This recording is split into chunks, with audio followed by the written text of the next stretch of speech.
I've been teaching for a long time, and every year I'm seeing our 9th grade class come in with more anxiety, more stress, more built up stuff.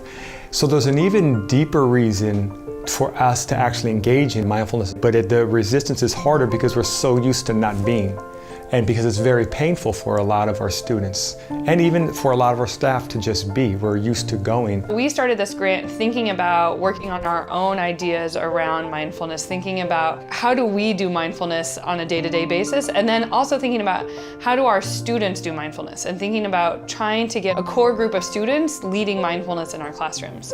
Take a deep breath in for 5 seconds. Let it out. Take another deep breath in. In schools, our work is really difficult and complex. I think really good teaching is really hard. And I think as people in schools, you're always searching for what are the tools and the ways to be effective in the classroom with your students. And so if you just tell teachers, sit in your room, have your students close their eyes and take deep breaths, some things might happen, but if you don't, as the individual leading the mindfulness practice, have a genuine, authentic connection to the work, that's going to be felt in how you do it with your students.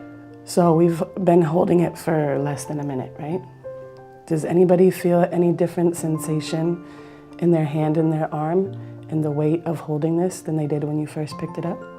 I'm also a science teacher, and so I went to the Greater Good at UC Berkeley Educator Institute, and they talked a lot about the actual chemistry of mindfulness. This just seemed like such a natural progression because of how it changed my classroom and practice, and then understanding the science of why it all just seemed to come together. If you run into something on the test, we're like, oh yeah, I don't remember anything. Do exactly what Memphis said, take a deep breath, hold it for a couple seconds, and then count and let it out. When I actually started to practice it myself is when it started to come together, to be honest.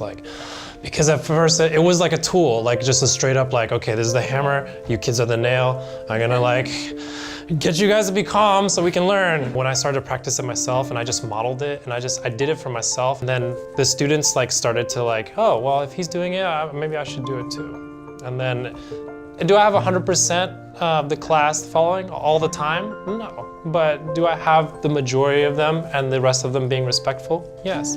If we are working directly with students who see the benefits of mindfulness, they will take that knowledge and value with them to other classes. And I've seen students actually demand of me and of other teachers who aren't doing mindfulness, can we do mindfulness? I couldn't do the deeper teaching that gets to to the spirit of the person by just going through with the book. To actually get that human experience in there, you have to have a place of calmness and trust. This grant has been just a huge step forward because it's allowed us to learn in many different ways and deepen our practice ourselves, which then gives us the vision for how could we go forward from here.